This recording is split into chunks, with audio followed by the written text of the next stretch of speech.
거룩하신 주님의 이름으로 여러분께 이 말씀을 드립니다. 오늘 말씀의 시작은 제자리라는 표현으로 시작해 보겠습니다. 제자리, 본래 있던 자리를 우리는 제자리라고 그럽니다. 또 다른 의미로는 마땅히 있어야 될 자리도 제자리라고 그렇게 말합니다. 마땅히 있어야 될 자리, 그 자리를 제자리라고 하죠. 여러분, 제자리라는 표현을 들으면 어떤 것이 떠오르십니까? 저는 먼저 떠오르는 건 이런 거예요. 예전에 교련이라는 수업이 있었는데 그 교련 수업 시간에 제식 훈련이 있었고, 그 제식 훈련 중에 구호가 있는데 제자리에 섰이라는 이 구호가 생각이 납니다. 왜 이게 생각나냐면 저한테 교련 수업, 특히 이 제식 훈련은 너무 힘들었거든요. 너무 힘들어서 이 표현이 생각나는 것 같습니다. 특별히 그 가운데도 걸음 바꿔 가, 이건 너무 힘들어요. 제가 설교를 준비하다가 서서 한번 해봤습니다. 지금도 안 되더라고요. 이 걸음 바꿔 가가 이렇게 힘든가? 너무 힘드니까 늘 제 머릿속에는 제자리에 서 이 구호만 나오기를 기다리는 거죠. 이거 하기 싫은데 계속 걸음 바꿔 가라고 그러니까 제자리에 서 이거를 계속 원했던 것 같아요. 근데 여러분, 살면서 제자리와 관련해서 느끼는 건 뭐냐면 사람이든 물건이든 제자리에 있어야 된다는 거죠. 제자리에 있어야 됩니다. 사람이든 물건이든 아마 여러분들도 그렇게 느끼실 거예요. 제자리에 없으면 그 사람 또는 그 물건을 찾는 사람은 힘든 시간을 보내게 됩니다. 아마 여러분 이런 문구를 보셨죠? 사용 후 제자리에. 왜 그렇습니까? 사용 후 제자리에 없어서 불편함이 있었거든요. 그러니까 사용 후 제발 제자리에 갖다 놓으라고 그렇게 얘기하지 않습니까? 제가 목양교회에 와서 힘들었던 것 중에 하나가 카드키입니다. 사무실 카드키. 제가 그 전에 사역했던 교회의 사무실 문은 번호키예요. 그러니까 번호만 누르고 들어가면 되는데 이 교회는 카드키를 사용하고 있었습니다. 특히나 제 사무실은 이중 잠금, 뒤에 자동 잠금이 되기 때문에 반드시 카드키를 지니고 움직여야 되는데, 여러분 제 사무실을 아시는 분은 아실 거예요. 바로 옆에 화장실인데 화장실 갈 때 하면 잠깐 갔다 오는데 문이 잠겨 있는 겁니다. 카드키를 제가 안 가져가고 또 그 잠깐 사이에 핸드폰도 안 가져가면 이 혼자 있을 때는 정말 힘든 상황이 벌어지는 거죠. 카드키의 제자리는 제 주머니였는데 그렇게 넣지 못하고 다니다가 어려움을 겪은 적이 여러 번 있었습니다. 지금은 지문 인식도 되기 때문에 이런 불편함은 많이 사라졌지만 아무튼 초반에 그런 어려움이 있었어요. 제가 외부에 설교하러 갈 때 확인하는 게 있습니다. 최근이 아니라 아주 오래전부터 확인하는 게 있는데, 그것은 강단에서 컴퓨터를 사용할 수 있도록 연결하는 케이블이 있는가 하는 거예요. 지금 여기처럼 이렇게 케이블이 있는가, 있으면 제가 이제 랩탑을 사용할 수 있으니까, 그러니까 케이블이 있습니까 확인하는데, 보통의 교회는 케이블이 없습니다. 보통의 경우는 없습니다. 그런데 여러분, 악보를 제외한 대부분의 프리젠테이션은 설교자하고 관련되지 않습니까? 그러니까 강단은 케이블이 있어야 될 제자리라고 저는 생각을 한 것이죠. 그래서 없다는 얘기를 들으면 제가 30m 정도 케이블을 들고 다니기도 했습니다. 보통 한 30m 정도 되면 웬만한 교회는 다 연결이 되더라고요. 지금은 그렇지 않습니다. 지금은 HDMI 그 케이블 한 3m 정도를 가지고 다니고, 그리고 거기다 연장 젠더 하나 이렇게 들고 다니면 그 교회 거하고 연결해서 이렇게 쓰면 되더라고요. 때로는 아예 프리젠테이션 없이 설교할 것을 생각하고 준비합니다. 이렇게 랩탑을 가져가지만 지난번 WMTC에서 설교할 때라든지 아니면 서초구청에서 설교할 때라든지 그럴 때는 아예 안 될 걸 생각하고 그렇게 준비하기도 합니다. 아무튼 제가 지금 드리는 말씀은 제자리에 있어야 된다고 생각하는 것이 없으면 불편하고 어려움을 느끼게 된다, 지금 그 말씀을 드리고 있습니다. 특히 사람이 제자리에 없으면 그 사람의 도움을 절실히 필요로 하는 사람은 힘듭니다. 사람이 제자리에 있어야 되는데, 그래서 그 사람한테 요청해야 되는데 그 사람이 없으면 매우 힘들죠. 저는 한 달에 한 번씩 책을 주문하는 사이트가 있습니다. 여러분도 아실 텐데 예스로 시작하는 그 사이트에 저는 책을 주문합니다. 보통 주문하면 다음 날 또는 2, 3일 안에 책이 오게 되는데 6월 5일 날 책을 주문했는데 6월 13일 금요일이 돼도 발송 자체가 안 된 거예요. 왜 그런가 했더니 그 사이트가 해킹을 당했다는 것입니다. 그러니까 제가 사용하는 핸드폰 회사도 해킹을 당하고 제가 이용하는 이 책 회사도 또 해킹을 당했습니다. 그래서 어떻게 할까? 좀 내 책은 언제 오는가? 제가 그 책으로 공부를 좀 해야 되거든요. 그래서 다음 성경 공부를 준비하는데 언제 오나 하고 고객센터로 전화를 하면 응대하는 사람이 없다고 안내가 들어와요. 그러니까 어떻게 합니까? 응대하는 사람이 없는데, 누구한테 물어볼 사람이 없는데, 제자리에 사람이 없으면 힘든 거죠. 어제 오후에서야 발송됐다고 연락을 받았고, 오늘 아침에 한 번 더 연락을 받았습니다. 이제 곧 받게 된다고 연락을 받게 되었는데, 아무튼 제자리에 사람이, 제자리에 물건이 있어야 되는 거죠. 신앙인이라면 신앙인으로서 마땅히 있어야 될 제자리에 있어야 한다, 이 말씀을 오늘 드리려고 합니다. 신앙인이라면 신앙인으로서 마땅히 있어야 될 자리, 그 제자리에 있어야 된다, 이런 말이죠. 그럴 때에 하나님도 불편하지 않으시고 주위의 다른 사람들도 불편하지 않을 수 있는 것입니다. 그런데 안타깝게도 많은 신앙인들이 어쩔 수 없다는 이유로 제자리가 아닌 그런 자리에 있기도 합니다. 어쩔 수 없다고 그러면서 있지 않아야 될 자리, 제자리가 아닌 자리에 있다, 이런 말이지요. 더 답답한 것은 회개한다고 합니다. 하지만 계속 제자리가 아닌 자리에 있기도 하죠. 회개하면서도 계속해서 제자리가 아닌 자리에 있기도 한다, 이런 말입니다. 오늘 본문에는 제자리가 아닌 곳에 살던 야곱이 제자리를 찾아가는 내용이 등장합니다. 특별히 하나님을 경험하는 것과 관련해서 마땅히 있어야 될 곳을 찾아가는 모습, 그 모습을 소개하고 있습니다. 이런 내용 가운데 하나님께서 어떻게 하셨는지에 주목하면서 말씀을 이어가도록 하겠습니다. 오늘 다룰 본문의 앞부분을 읽어주셨는데 1절부터 15절까지를 한번 다뤄보도록 하겠습니다. 본문을 보시면 오늘 본문은 하나님께서 야곱을 베델로 이끄시고 야곱은 그 이끄심에 반응해서 베델로 이동하는 그 내용을 보여주고 있습니다. 처음부터 베델로 이동하지 않아서 겪게 된 그 세겜에서의 불편한 상황, 그 상황을 뒤로하고 드디어 베델로 이동하게 되는 내용이 오늘 본문의 내용이에요. 근데 깔끔하지 않은 마무리 속에서 35장이 시작된다는 그런 느낌을 받습니다. 깔끔하지 않다는 게 무슨 말이냐면 야곱이나 야곱의 아들들이 회개했다는 그런 내용이 없어요. 거기에다가 주변 족속의 공격 위험이 여전히 있지 않습니까? 자, 그런 상황 속에서 35장으로 넘어간다, 이런 말입니다. 35장의 시작은 하나님께서 야곱에게 하시는 말씀으로 시작합니다. 두 가지를 요청하시는데 첫 번째는 베델로 올라가서 거주하라는 거예요. 베델로 올라가라 라고 말씀하셨고, 두 번째는 하나님께 제단을 쌓으라 라고 말씀하셨습니다. 베델과 하나님, 그러니까 여러분 느낌이 오시죠? 그죠? 과거 베델에서 경험한 그 하나님과 관련해서 말씀하고 계신 것입니다. 본문에 보시면 내가 내 형 에서의 낯을 피하여 도망하던 때에 내게 나타났던 하나님께, 그 하나님께 가서 제단을 쌓으라고 말씀하셨다, 이런 말이죠. 야곱은 오래전 베델에서 하나님을 경험했고 하나님께 서원도 했습니다. 28장을 보시면 여호와께서 과연 여기 계시거늘이라고 그렇게 고백할 정도로 야곱은 바단 아람으로 도망가면서 베델에서 하나님을 경험했습니다. 하나님께서 과연 여기 계시구나. 그래서 그곳 이름을 베델이라고 그렇게 했지 않습니까? 베이트엘, 원래 이름은 루스인데 루스라고 하지 않고 베이트엘, 하나님의 집이라고 그렇게 명명했습니다. 그리고 서원도 했어요. 내가 평안히 아버지 집으로 돌아가게 하시오면 여호와께서 나의 하나님이 되실 것이요 라고 그렇게 서원도 했습니다. 이런 베델로 하나님께서 야곱을 이끄셨다, 이런 말입니다. 딸 디나가 세겜 땅에서 당한 일, 그로 인한 아들들의 복수, 살인과 약탈, 이런 것들을 경험하게 되었는데 정말 불편한 상황, 제대로 돌이키지도 않는 상황 속에 있지만 그런 야곱을 하나님께서 먼저 찾아오셔서 베델로 이끄셨다, 이런 말이죠. 베델로 올라가서 거주하라고, 그리고 제단을 쌓으라고 이끄셨습니다. 야곱을 향한 하나님의 일방적인 은혜로 내용이 시작되고 있는 것입니다. 이에 대한 야곱의 반응이 2절과 3절에 나옵니다. 야곱이 함께하는 모든 사람, 가족들과 함께 있는 모든 사람들에게 이렇게 얘기합니다. 일단 이방 신상들을 버리라고 했어요. 이걸 통해서 뭘 알 수 있습니까?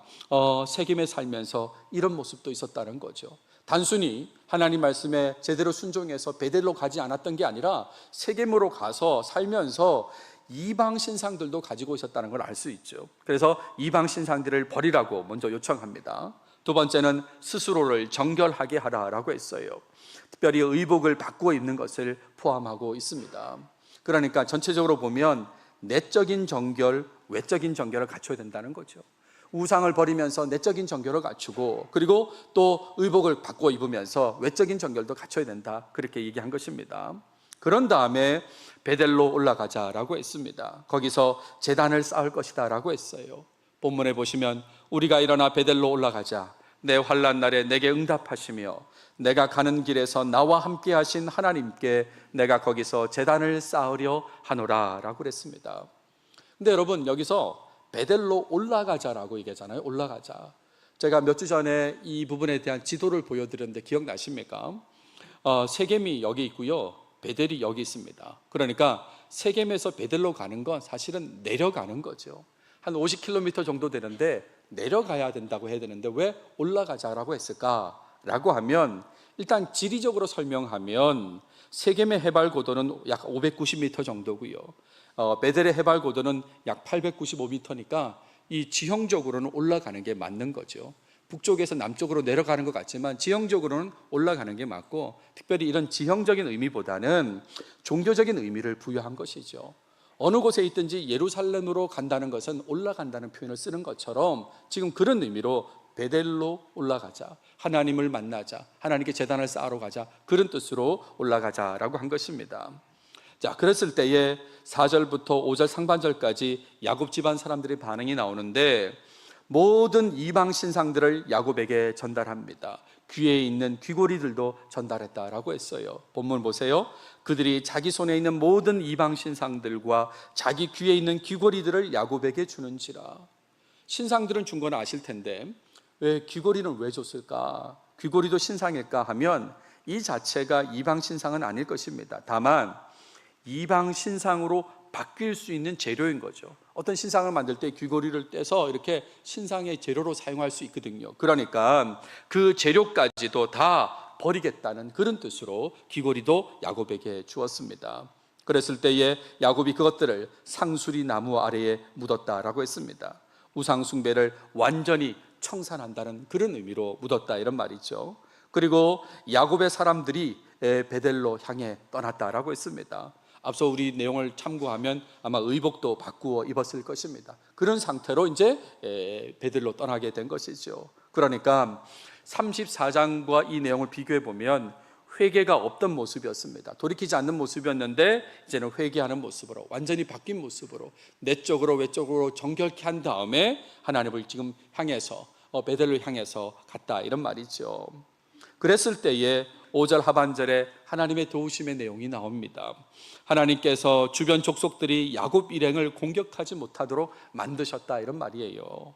본문에 보시면 하나님이 그 사면 고울들로 크게 두려워하게 하셨으므로 야곱의 아들들을 추격하는 자가 없었더라 라고 했습니다. 크게 두려워하게 하셨다, 소위 신적인 두려움을 주어서 그래서 움직이지 못하게 그렇게 만들었다, 이런 말이죠. 상상치도 못한 방법으로 도우셨다, 이런 말입니다. 야곱의 일행이 베델로 가는데 편안하게 갈 수 있도록 상상치도 못한 방법으로 도우신 것입니다. 자, 그리고 6절 7절에 베델에 도착하게 됩니다. 도착했을 때 야곱은 제단을 쌓았습니다. 하나님 말씀에 순종해서 예배를 드렸다, 이런 말이죠. 그리고 나서 그곳 이름을 엘 베델이라고 그렇게 불렀습니다. 엘 하나님입니다. 베델 하나님의 집이라고 그랬잖아요. 그러니까 하나님의 집이라고 불렀다라는 말인데, 조금 중간에 연결하면 하나님께서 하나님의 집에 계신다, 이렇게 표현했다, 이런 말이에요. 여기가 하나님의 집이라고 내가 명명했었는데 하나님께서 여기 계시구나, 그래서 엘 베델이라고 그렇게 불렀다, 이런 말이죠. 그러면서 내용을 보시면 6절 7절에는요 구전의 특징을 반영한 반복된 설명이 제공됩니다. 이미 우리가 창세기를 계속 읽는 독자로서 이미 알고 있는 내용을 또 설명하고 있습니다. 예를 들면 가나안 땅 루스 곧 베델에 이르고, 이미 루스라는 지역이 베델로 이름 바뀐 거 다 알고 있는데 또 설명이 나와 있고, 또 이는 그의 형의 낯을 피할 때에 하나님이 거기서 그에게 나타나셨음이더라, 이것도 다 알고 있는 내용인데 한 번 더 또 언급되어 있습니다. 아무튼 이 하나님을 베델에서 다시 만나서 엘 베델이라고 그렇게 명명했다, 이런 말입니다.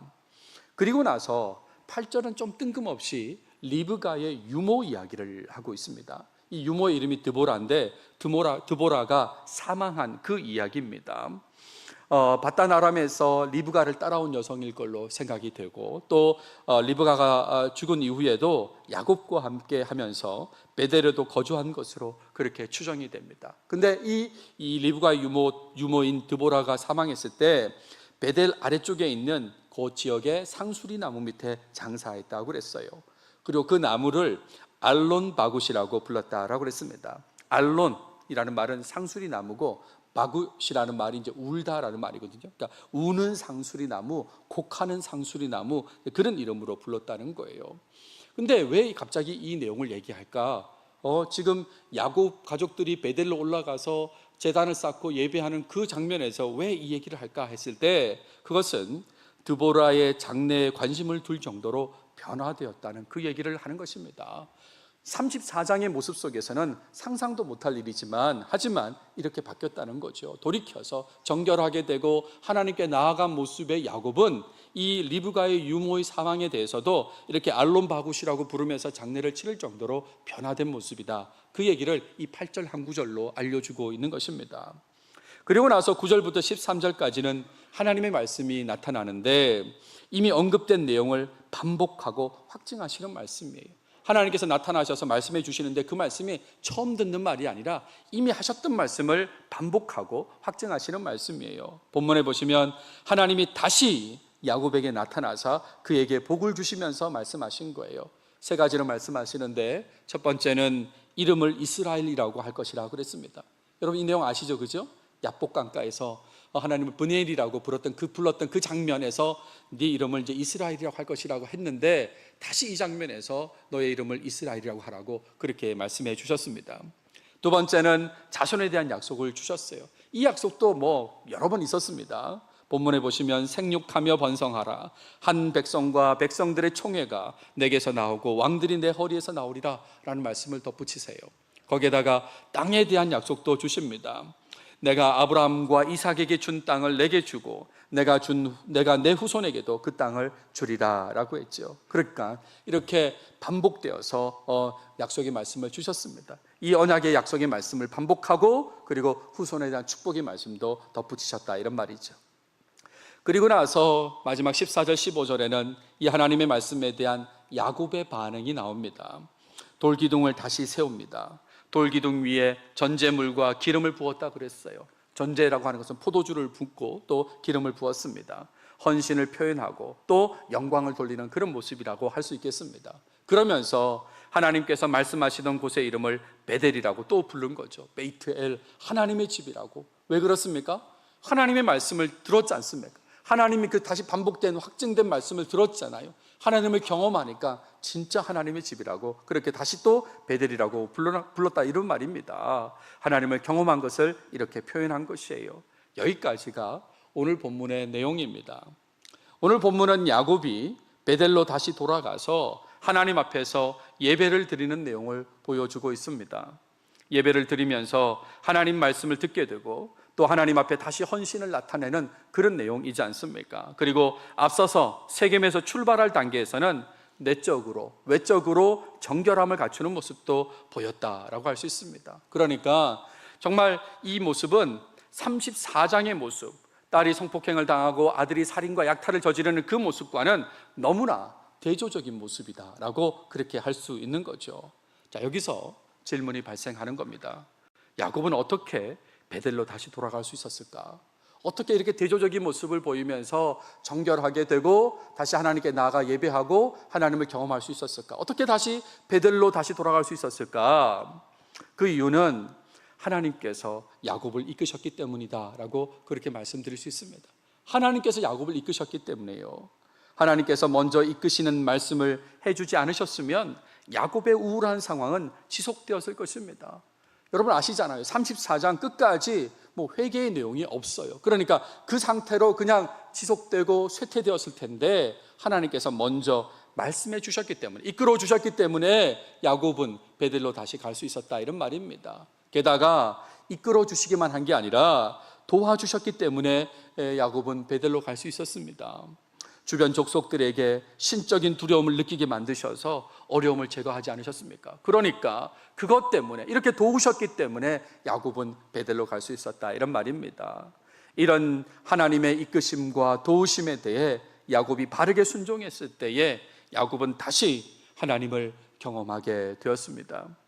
몇십 년 전의 경험을 떠올리면서 돌기둥을 세우고 하나님께 예배하고 다시 하나님을 만나서 말씀을 듣게 되었다, 이런 말이죠. 정말 야곱 인생을 보면 돌고 돌아온 삶입니다. 돌고 돌아온 삶, 그것이 좀 안타깝긴 하지만 그래도 결국 바른 곳으로 오게 되었습니다. 처음부터 베델로 왔으면 제일 좋았겠지만, 그래서 돌고 돌았지만 그래도 이제라도 바른 곳 베델로 오게 된 것은 참 좋은 일인 것이죠.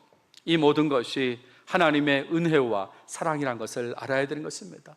하나님께서 하셨다, 이런 말입니다. 하나님께서 먼저 이끄시고 도우셨기 때문에 야곱이 다시 하나님을 경험하게 되었다, 이런 말이에요. 이런 야곱처럼 우상을 버리고 몸과 마음을 정결하게 하면서 하나님을 다시 경험하기를 원하신다면, 그렇다면 하나님의 이끄심, 하나님의 도우심을 우리도 간절히 구해야 하는 것입니다. 그래서 이런 내용을 가지고 오늘 적용점으로 말씀드리고 싶은 것은 바로 이 내용이에요. 하나님을 경험했던 나만의 베델, 그 자리로 다시 돌아가야 된다는 거죠. 하나님을 경험했던 그 자리, 베델이 있다면 그 베델로 다시 돌아가야 된다는 거예요. 이미 그 베델에 계속 머무르고 있다면 그건 너무나 감사한 일이죠. 계속 유지하셔야 되는 겁니다. 하나님을 경험했고 경험한 자리에 여전히 머무르고 있다면 그건 너무너무 좋은 일인 것입니다. 하지만 그렇지 못하다면, 그 베델에 계속 머무르지 못하다면 하나님을 경험했던 베델로 다시 가려고 해야 하는 것입니다. 베델에서 만났던 그 하나님이 오래된 추억이고 이미 저 현재의 삶은 무너진 신앙생활의 모습을 가지고 있다면, 그렇다면 더 갈망해야 되는 거예요. 베델로 다시 갈 것을 갈망해야 된다, 이런 말입니다. 그런데 오늘 본문이 분명히 말하고 있는 것을 기억하셔야 돼요. 그것은 하나님께서 먼저 이끄시고 도와주셔야 된다는 거예요. 하나님께서 이끄시고 도와주셔야만 베델로 갈 수 있다, 이런 말입니다. 내 의지로 베델로 다시 돌아가려고 한다면 그 의지는 쉽게 무너질 수 있습니다. 왜 그렇습니까? 우리의 감정이란 건 너무나 약하고 유동적이기 때문에 그렇습니다. 아무리 이 자리에서 나 다시 돌아가겠다고 그렇게 다짐을 해도 우리의 감정을 건드리는 어떤 일을 겪게 되면 금방 변하게 되기 때문에 그런 거죠. 그러므로 정말 베델로 가려고 한다면 하나님의 이끄심을 간절히 기대해야 됩니다. 하나님, 나도 야곱처럼 이끌어 주십시오. 야곱처럼 도와주십시오. 베델로 가고 싶습니다. 하나님을 경험하고 싶습니다라고 간절히 소망하고 기대해야 되는 거죠. 찬양 중에 너무 멀리 왔나요? 라는 찬양이 있습니다. 이렇게 시작합니다. 너무 멀리 왔나요? 주님께 돌아가기엔 사랑의 주님 그 품을 떠나 내 영혼 잃어버린 지금 너무 늦은 건가요? 내 영혼 회복하기엔 수많은 죄악 속에 갇혀서 주님을 잃어버린 지금. 전혀 하나님을 경험하지 못하는 그런 모습이지 않습니까? 근데 가사는 이렇게 이어집니다. 하지만 내 영혼 주님 기다려요. 변함없는 주님의 사랑을. 내 모습 이대로 주께 돌아가요. 나의 손을 잡아주소서. 다시 주님은 그 자리로 갈 수 있다, 이런 말입니다. 신앙인이라고 하면서도 매일의 삶 속에서 하나님을 제대로 경험하지 않고 살아간다면, 매일매일의 시간이 우리에게 주어지는데 그 시간 속에서 하나님을 제대로 경험하지 않고 살아간다면 시간이 점점 지나면서 야곱이 세겜에서 맞이했던 그 우울한 상황을 경험할 수도 있을 것입니다. 그 우울한 상황을 마주하기 전에 야곱이 그것을 상상이나 했겠습니까? 본인이 세겜에 살면서 딸이 성폭행을 당하고 아들들이 살인을 저지르고 그리고 약탈을 할지 상상이나 했겠냐, 이런 말입니다. 그러니까 그 전에 확실히 하나님의 이끄심을 소원해야 되는 것입니다. 하나님이 이끌어 주셔야 되는데, 그러니까 우리는 그 이끄심을 소원하고 갈망해야 된다, 이런 말이죠. 여러분 꼭 기억하십시오. 오늘 다른 내용들은 다 잊어버려도 이거 하나는 꼭 기억하십시오. 하나님의 사람이 하나님을 경험하는 자리, 그 자리가 바로 마땅히 있어야 될 제자리인 것입니다. 하나님을 경험하는 자리가 제자리다, 이런 말입니다. 질문할까요? 여러분은 지금 제자리에 있습니까? 하나님을 경험하는 그 마땅히 있어야 될 그 제자리에 여러분은 있습니까?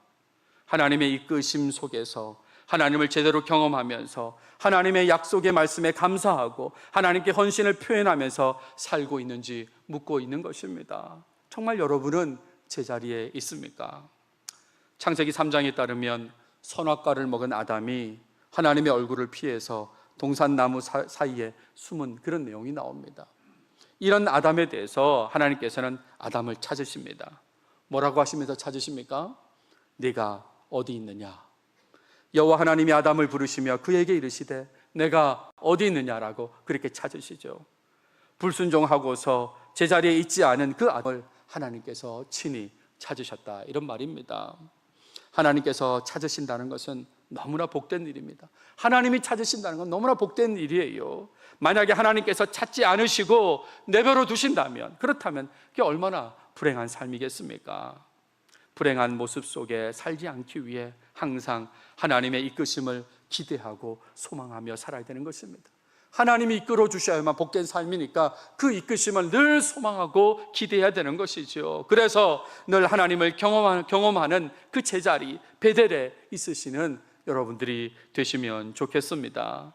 제가 나침반 얘기를 한 적이 있는데 나침반이 항상 북쪽을 가리킵니다. 아시죠? 그죠? 근데 북쪽에 딱 멈춰 있지 않습니다. 상황에 따라 계속 흔들리면서 북쪽을 향해 가고 있습니다.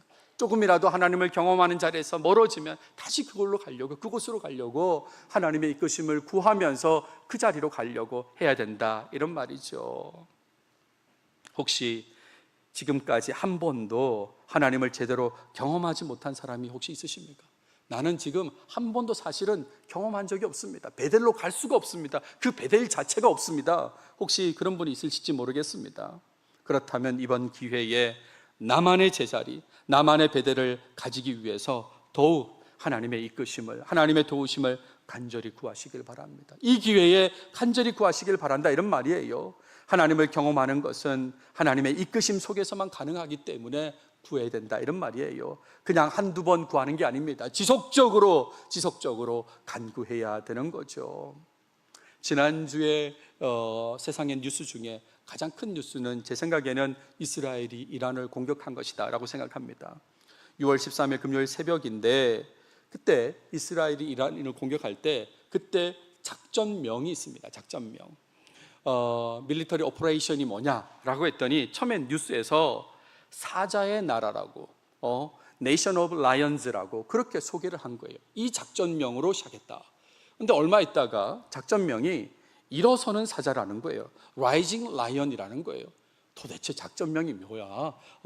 작전명이 두 개나 되나? 이런 생각을 하게 되었습니다. 그러면서 제가 찾아봤더니 원래 작전명은 히브리어겠죠, 그렇죠? 원래 작전명은 클라비라는 이런 말입니다. 암이라는 말이 백성이라는 말이고요. 크가 뭐뭐 같은, 라비가 이 사자거든요. 그러니까 사자 같은 백성이 작전명이에요. A people like a lion이 이 원래 작전명이다, 이런 말입니다. 근데 사자 같은 백성을 이제 아마 외신들이 이렇게 전달하면서 사자의 나라라고 그렇게 번역을 한 것 같고, 또 이 네타냐후 총리가 사실은 라이징 라이언이라는 표현을 쓰기도 했습니다. 그러니까 다들 이렇게 일어서는 사자라고 그렇게 이제 소개했는데 실제로 이 내용은요, 민수기 말씀에서 가져온 것입니다. 민수기 23장 24절에 이 백성이 암사자같이 일어나고 수사자같이 일어나서 움킨 것을 먹으며 죽인 피를 마시기 전에는 눕지 아니하리로다 하매 라고 하는 이 구절에서 가져온 거거든요. 그러니까 사자 같은 백성이라고 하는 표현이 원래 맞는 거죠. 하지만 그 중간에 사자를 어떻게 표현합니까?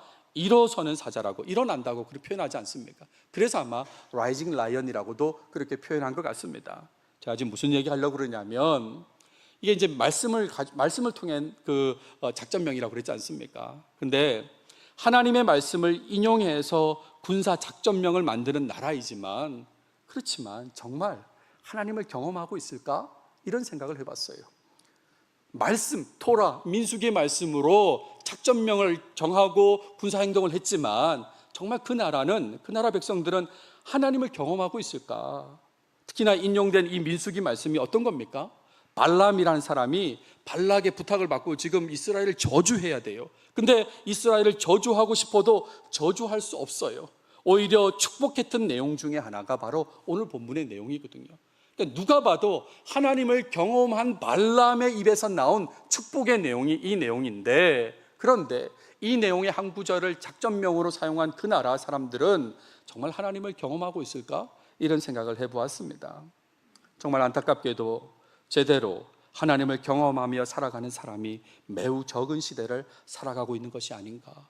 교회 밖에도 교회 안에도 하나님을 늘 경험하고 사는 사람, 그런 사람이 적은 시대를 살아가고 있구나, 이런 생각이 들었습니다. 하나님을 안다고 하면서도 하나님을 경험하지 않고 사는 삶, 그런 삶은 이제 멈추면 좋겠습니다. 나 하나님 알아, 교회에 나 다니고 있어, 하지만 하나님을 경험하지 않고 사는 삶은 멈추면 좋겠다, 이런 말이에요. 세겜에서 살아가는 듯한 삶, 불순종의 삶, 우울한 삶, 복수의 삶, 그런 삶이 삶 속에 펼쳐지고 있다면 베델로, 제자리로 가려고 애를 써야 된다는 말씀을 드립니다. 하나님께서 이끌어 주셔야만 가능하다고 그러지 않습니까? 하나님께서 이끌어 주셔야만 가능하기 때문에 하나님의 이끄심을 간절히 사모하시면서 살아가시길 바랍니다. 오래전 대학교 1학년 시절에 선교단체에 들어가서 활동을 했습니다. 1학년이니까 벌써 33년 전이지 않습니까? 그때 뭘 알았겠어요? 모여서 기도하는데 리더가 인도하는데 매우 당황했습니다. 보통의 기도의 인도는 기도 제목을 주고 같이 기도하게 하는 게 보통의 모습인데, 근데 갑자기 그 인도자가 하나님의 음성을 듣고 기도하자 그랬어요. 하나님께서 오늘 뭘 위해 기도하기를 원하시는지 하나님의 음성을 듣고 우리 같이 기도하십시다, 이렇게 인도를 하는데 제가 너무 당황했던 기억이 있습니다. 그 시간까지 하나님의 음성을 듣는 것이 무엇인지, 하나님을 경험하는 것이 무엇인지 몰랐기 때문에 당황했다, 이런 말이죠. 이후에 내 삶을 만지시는 하나님, 내게 말씀하시는 하나님을 점점 경험하게 되었습니다. 근데 여러분, 그런 하나님에 대한 경험이 지속되지 못했어요. 오히려 그냥 가끔 경험하다 보니까 추억으로만 남는 거죠. 나 그때 그랬었어, 하나님 그때 말씀하셨지라고 이렇게 추억으로만 남는 거예요. 왜 그랬을까요? 왜 그랬을까? 그것은 하나님의 이끄심을 받지 못해서 그런 것이고, 제 입장에서 말씀드리면 간절히 구하지 않아서, 매 순간 하나님의 이끄심을 간절히 구하지 않으니까 그냥 하나님을 경험했던 때가 그냥 띄엄띄엄 추억으로만 남아있는 거죠. 항상 하나님의 이끄심을 소망하고 지속적으로 하나님을 경험하며 살아야 된다는 말씀을 거듭 드립니다. 말씀을 마무리하겠습니다. 저는 요즘에 새벽 예배 시간에 제 시간에 역대상을 다루고 있습니다. 근데 매일 성경도 어느 순간 역대상을 다루고 있고, 그러면서 제가 지난 금요일까지 다뤘던 본문을 오늘 아침에 또 매일 성경이 다뤘어요. 그러니까 제가 다뤘던 설교했던 본문과 매일 성경 오늘 본문까지가 같은 내용입니다. 거기 16장까지가 그 내용인데, 근데 그 내용의 최근 내용이 뭐냐면 하나님의 궤를 이동하는 그런 내용이에요. 역대상이 29장입니다 총. 근데 그 중에 처음 9장은 족보 내용이에요. 그러니까 족보 내용을 약간 제껴놓으면 한 20장 정도의 내용이 본론이 있는데, 이 20장 중에 3장이나 하나님의 궤를 이동하는 이 내용을 소개하고 있는 거예요. 하나님의 궤를 이동하는 내용을 3장이나 15%가 하나님 궤 이동과 관련된 내용이다, 이런 말입니다.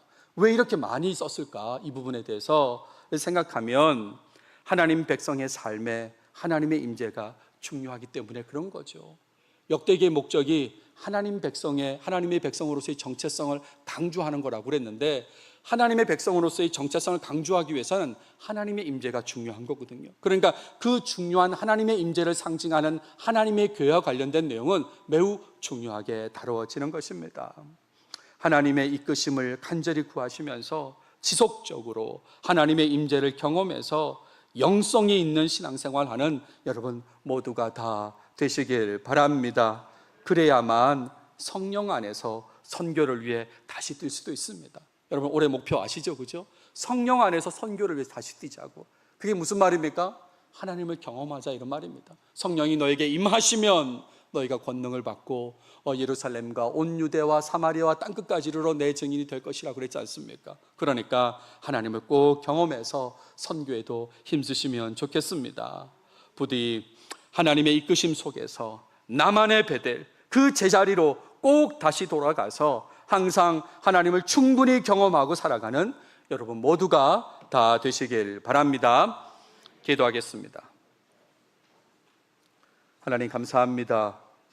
오늘도 우리에게 창세기를 통해서 말씀해 주셔서 감사합니다. 하나님께서 야곱을 사랑하셔서 그를 먼저 이끄시고 도와주셔서 베델로 다시 가게 하시고 하나님을 경험하게 하셨습니다. 그런 삶의 모습이 우리 삶에도 나타나게 도와주시옵소서. 하나님을 계속해서 잘 경험하고 있는 사람이 있다면 그 자리가 잘 유지되도록 주님 도와주시고, 그러지 못한 사람이 있다면 다시 야곱처럼 베델로 돌아가게 해 주시옵소서.